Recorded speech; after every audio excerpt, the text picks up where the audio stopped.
नमस्कार। आप सुन रहे हैं द बॉलीवुड रेडियो और मैं हूं आपके साथ आकाश। दोस्तों, किस्सा राजेश खन्ना का है। एक बार राजेश खन्ना से एक इंटरव्यू में पूछा गया, हमें अपना कोई सीक्रेट बताइए। राजेश खन्ना ने कहा, अपनी सीक्रेट कभी मत बताओ। लेकिन आज के इस पॉडकास्ट में किस्सा राजेश खन्ना के सीक्रेट का है। 29 दिसंबर साल 1942 के दिन अविभाजित भारत के लाहौर में नंदलाल खन्ना और चांदरानी खन्ना के घर एक बच्चे का जन्म हुआ। इस लड़के का नाम रखा गया जतिंदर। वो अपने माता पिता की तीसरी संतान और दूसरा बेटा था। खन्ना परिवार को जानने वाले कुछ करीबी लोग बताते हैं कि नंदलाल खन्ना और उनके बड़े भाई चुन्नीलाल खन्ना रेलवे कॉन्ट्रैक्टर थे। इनका काम तो मुख्य रूप से लाहौर में होता था, लेकिन बंबई आना जाना लगा रहता था। जब खबर आई कि स्वाधीनता आंदोलन ने जोर पकड़ लिया है और आज़ादी के बाद हिंदुस्तान का बंटवारा तय है, तो खन्ना परिवार अपना कामकाज समेटकर लाहौर से अमृतसर की गली तिवरिया आ गया। पूरा परिवार। गली तिवरिया में राजेश खन्ना के पुश्तैनी मकान के सामने रहने वाले स्वर्गीय दुनीचंद खन्ना बताते हैं कि राजेश खन्ना का परिवार लाहौर से यहाँ आया था। यहाँ कुछ समय रहने के बाद ये परिवार बंबई चला गया। बाद में उन्होंने ये मकान एक मंदिर की कमेटी को सौंप दिया। यहाँ पर अभी भी एक मंदिर है। मंदिर के पुजारी और उनका पूरा परिवार राजेश खन्ना के इसी पुश्तैनी घर में रहते हैं। गली तिवरिया में रहने वाले वरुण खन्ना बताते हैं कि वो खन्ना परिवार के रिश्तेदार हैं। उनके पिता स्वर्गीय दुनीचंद खन्ना उन्हें राजेश खन्ना के बचपन के किस्से सुनाते थे। उनके मुताबिक गोरे रंग का जतिन बचपन में बेहद खूबसूरत था और जब वो मुस्कुराता था तो उसकी छोटी छोटी आंखें पूरी तरह से बंद हो जाती थीं। इसी गली में रहने वाले राजेश खन्ना के बचपन के दोस्त फकीर चंद शर्मा बताते हैं कि हम साथ साथ इसी गली में क्रिकेट खेलते थे। वो तब भी काफ़ी स्मार्ट था, लेकिन स्टार बनने के बाद वो फिर यहाँ कभी नहीं आया। शर्मा के बेटे सुनील अभी भी राजेश खन्ना के पुश्तैनी मकान के ठीक बगल में रहते हैं। सुनील बताते हैं कि जब कभी भी राजेश खन्ना की कोई फिल्म या गीत टेलीविजन पर दिखता था तो मेरे पिता का चेहरा चमक उठता था। वो साथ में खेले थे। उन्हें हमेशा राजेश खन्ना पर गर्व रहा। बचपन का जो भी समय जतिन ने यहां बिताया वो बेहद खुशहाल बीता। राजेश खन्ना के आखिरी दिनों में तकरीबन एक दशक से ज्यादा समय तक उनके साथ रहे भूपेश रसीन बताते हैं कि देश के बंटवारे के बाद उनके पिता के बड़े भाई चुन्नीलाल खन्ना ने अपना काम बंबई में जमा लिया और वहीं बस गए। चुन्नीलाल और उनकी पत्नी लीलावती खन्ना की कोई संतान नहीं थी, जबकि नंदलाल और चांदरानी के 6 बच्चे थे। सबसे बड़ा भाई नरिंदर खन्ना, उनके बाद बहन चंचल खन्ना और तीसरे नंबर पर जतिन, और फिर 3 बहनें विजय, कमलेश और सबसे छोटी मंजू खन्ना। खन्ना परिवार में आपस में जो भी तय हुआ हो, लेकिन नंदलाल और चांदरानी के छोटे बेटे जतिन को नंदलाल के बड़े भाई चुन्नीलाल और लीलावती खन्ना ने गोद ले लिया। जतिन की जिंदगी में हुए इस अहम बदलाव की सही वजह कभी सामने नहीं आ पाई। उस दौर के पारंपरिक पंजाबी समाज में ऐसी घटनाएं होती थीं। अगर एक भाई की संतान नहीं है तो वो अपने बड़े भाई, बहन या किसी रिश्तेदार की संतान को गोद ले लेता था। आमतौर पर पंजाबी परिवारों में बड़े भाई को अक्सर परिवार के मुखिया का दर्जा दिया जाता है और घर के सभी बच्चों के लिए वो पिता समान होता है। वजह जो भी हो, अपने नए माता पिता के साथ एक नई जिंदगी शुरू करने जतिन बंबई आ गया। लेकिन इस घटना ने उसके अंतर्मन पर क्या असर डाला, जिसका उस पर हमेशा असर रहा और उसे कितनी तकलीफ हुई, इसका अंदाजा शायद किसी को नहीं हुआ। क्या ऐसा हो सकता था कि शुरुआत में उसे समझ ही ना आया हो कि उसके माता पिता अचानक कहां गायब हो गए? वो भाई बहन जिनके साथ वो खेला करता था, वो अब नजर क्यों नहीं आते?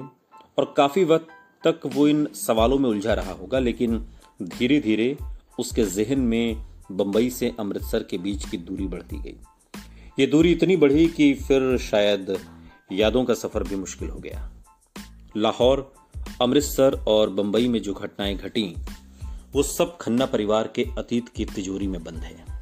राजेश खन्ना ने इस बारे में कभी खुलकर कुछ नहीं कहा, न ही उनके परिवार का कोई सदस्य इस बारे में बात करना चाहता था। मैंने उनके परिवार के कुछ करीबी लोगों से इस बारे में बात करने की कोशिश की, मगर उन्होंने निजी मामला बताते हुए इन घटनाओं पर रोशनी डालने से साफ इनकार कर दिया।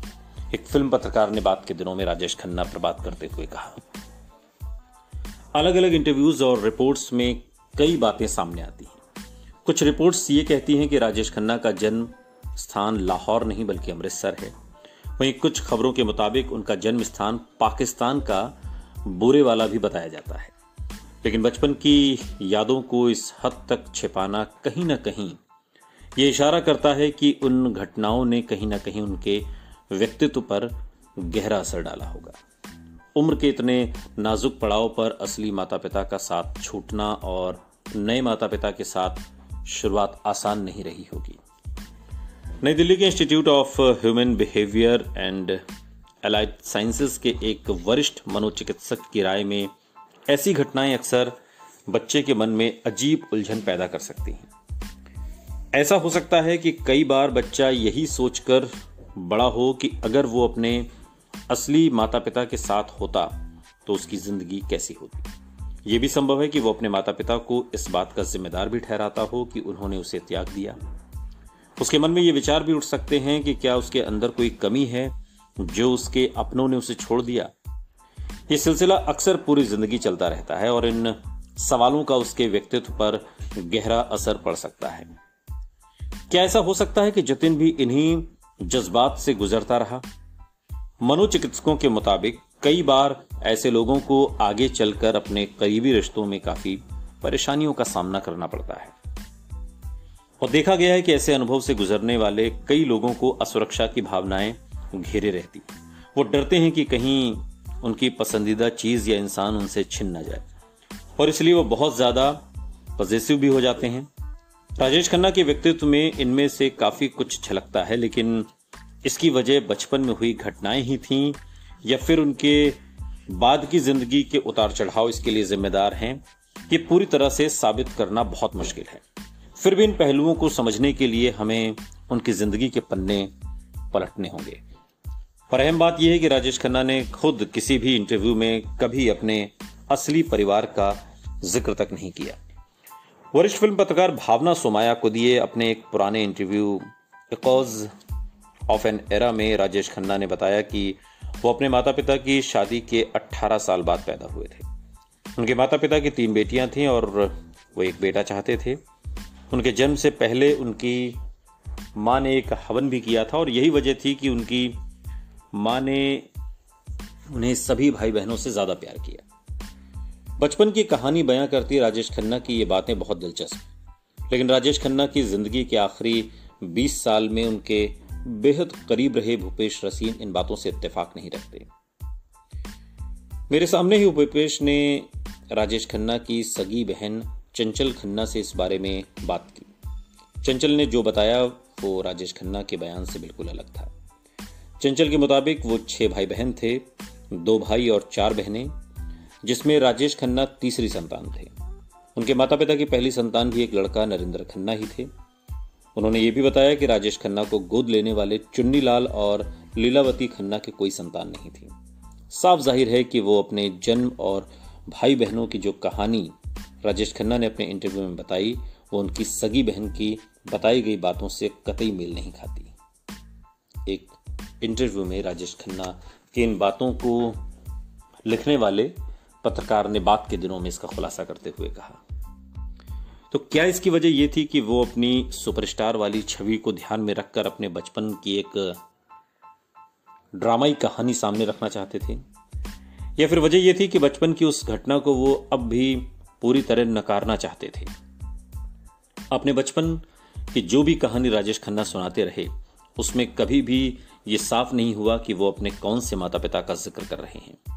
वो हमेशा ये बताते रहे कि उनका बचपन बेशुमार खुशियों से भरा था। अपने इंटरव्यू में उन्होंने एक बार पाकिस्तान का जिक्र भी किया। मेरा नामकरण संस्कार कराची के एक छोटे से गांव धपालपुर में हुआ था। वहां हमारे कुल देवता का मंदिर था आज भी जब मैं प्रार्थना के लिए अपनी आंखें बंद करता हूं तो मुझे महसूस होता है कि मैं उसी मंदिर के भगवान से बात कर रहा हूं। मेरे माता पिता ने मेरा नाम जितेंद्र रखा, लेकिन मुझे कोई भी उस नाम से नहीं पुकारता। घर में मुझे हमेशा काका के नाम से बुलाया जाता था। उत्तर भारत में आमतौर पर घर के सबसे छोटे बच्चे को काका के नाम से बुलाया जाता है, खासकर पंजाबियों में। और अपने इंटरव्यू में वो आगे कहते हैं कि मुझे ऐसा ही एक वाकया याद है जब मेरी मां नाराज होकर मुझ पर बुरी तरह चीखी थी। मैंने दूध पीने से साफ इनकार कर दिया था। मुझे दूध से नफरत थी और हर रोज मैं दूध से भरे उस गिलास से बचने के तरीके सोचता था। कभी सिर दर्द का बहाना तो कभी पेट दर्द का, लेकिन मेरी मां सब जानती थी। वो बोली, तुम समझते हो तुम लीलावती को बेवकूफ बना सकते हो, और इतना कहते हुए वो जबरदस्ती दूध से भरा गिलास मुझे पिला देती थी। ये राजेश खन्ना के उन चंद इंटरव्यूज में से एक है जहां उन्होंने अपनी मां का नाम बताया है, मगर उस मां का जिस मां को उन्होंने पाला, माफ कीजिएगा, जिस मां ने राजेश खन्ना को पाला, ये उनका नाम था। जहां तक उनके असली माता पिता का सवाल है, ना तो राजेश खन्ना ने अपने किसी इंटरव्यू में कभी उनका जिक्र किया और ना ही कोई ऐसी बात कही जिससे उनके अस्तित्व का कोई इशारा मिले। क्या वो अपने अतीत को पूरी तरह साफ कर देना चाहते थे? क्या वाकई जतिन अपने असली माता पिता की यादों को पूरी तरह नकारना चाहते थे? क्या उन्हें इतनी चोट पहुंची थी कि वो सोच बैठे थे कि उनके माता पिता को उनकी नई जिंदगी का हिस्सा बनने का कोई हक नहीं है? हो सकता है कि ये सवाल शायद उन्हें सालों तक परेशान करता रहा कि उनके माता पिता ने उन्हें स्वीकार क्यों नहीं किया। एक दौर में राजेश खन्ना के करीबी रहे सलीम खान बताते हैं कि अगर आप कहें कि राजेश खन्ना को एक लफ्ज में बयां करूं तो वो लफ्ज होगा अनप्रेडिक्टेबल। वो अनप्रेडिक्टेबल और बेइंतहा पॉजिटिव इंसान थे। जरूर कुछ बचपन की प्रॉब्लम्स रही होंगी, क्योंकि उनकी positive streak was not normal. ये बातें सलीम खान ने कही थी। ये बात भी सामने आई कि बाद में जतिन के असली माता पिता भी बंबई के चर्च गेट इलाके में रहने लगे थे। यहाँ उनके बड़े भाई नरेंद्र खन्ना कॉलेज थिएटर और नाटकों में सक्रिय हो गए। हालांकि राजेश खन्ना ने कभी इस बात का जिक्र नहीं किया, मगर एक्टिंग का शुरुआती शौक उन्हें अपने भाई से मिला। नरेंद्र को गुजरे हुए कई साल बीत गए। जब राजेश खन्ना ने इस बारे में बात करने से इनकार किया तो नरेंद्र के बारे में अलग अलग जानकारी भी कई बार कई लोगों ने जुटाने की कोशिश की, और इसी दौरान मुलाकात हुई कैलाश आडवाणी से, जो मुंबई के मीरा रोड इलाके में रहते हैं। 70 की उम्र पार कर चुके कैलाश कई साल तक मशहूर निर्माता निर्देशक रामानंद सागर के चीफ असिस्टेंट डायरेक्टर थे, और 1989 में राकेश रोशन के साथ इकरार नाम की एक फिल्म भी निर्देशित कर चुके थे। कैलाश नरेंद्र खन्ना के बेहद करीबी दोस्त थे। कैलाश बताते हैं कि खन्ना भाइयों नरेंद्र और राजेश के बारे में, उन्होंने नरेंद्र के साथ कई नाटकों में अभिनय किया। 60 के दशक की शुरुआत में दोनों ने बेगम जैदी और जोहरा सहगल के साथ भी काम किया। कैलाश ने उन दिनों की तस्वीरों की एक एल्बम संजो कर रखी, और इस एल्बम में नरेंद्र खन्ना की कई तस्वीरें हैं जो उन्होंने इस इंटरव्यू के दौरान बांटी भी। और पुराने दिनों को याद करते हुए नरेंद्र बताते हैं कि राजेश खन्ना अक्सर नरेंद्र से मिलते थे, और मेरे सामने भी कई बार दोनों की मुलाकात हुई। लेकिन अजीब बात यह थी कि राजेश खन्ना हमेशा नरेंद्र को अपना कजिन बताते थे।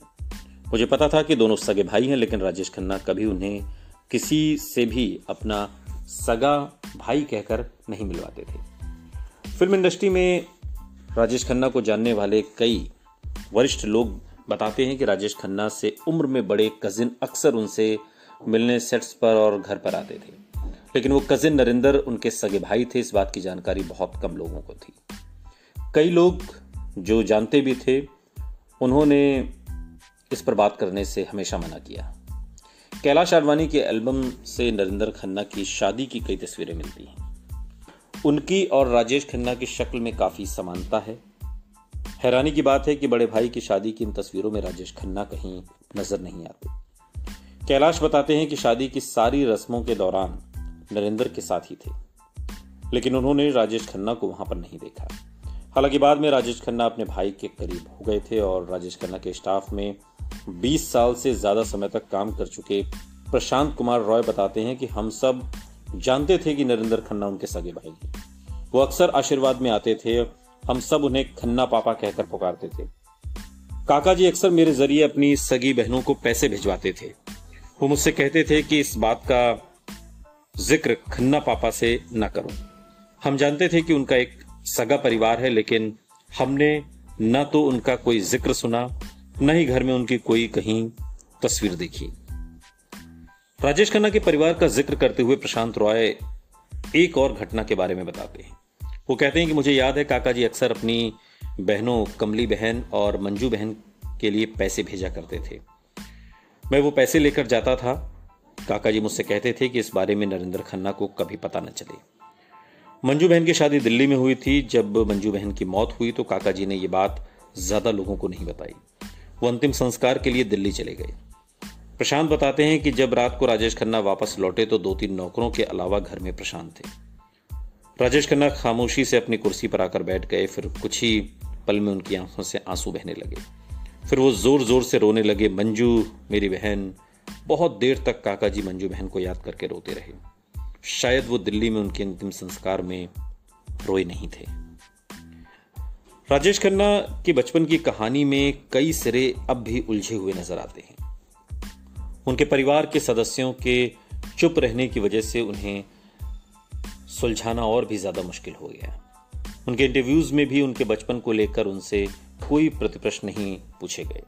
देखा जाए तो उनके अलावा राज कपूर, दिलीप कुमार, देवानंद, अमिताभ बच्चन जैसे फिल्म इंडस्ट्री के दूसरे स्टार्स बड़े गर्व से अपने बचपन और अपने परिवार का जिक्र करते हैं। राजेश खन्ना ने इस विषय पर बहुत कम बात की और जो कुछ उन्होंने कहा भी है वो तथ्यों के सामने वो पूरी तरह से सही नहीं ठहरता, कहानी लगती है।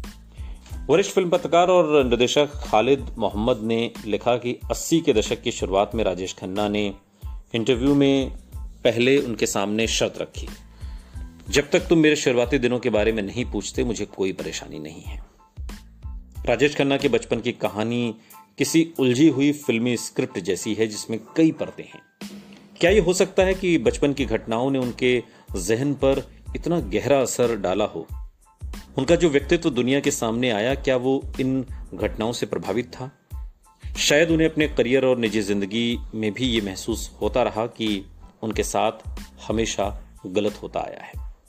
इन उलझनों से जूझते हुए जतिन को यह अंदाजा ही नहीं था कि बंबई में उसकी जिंदगी कितना बड़ा मोड़ लेगी।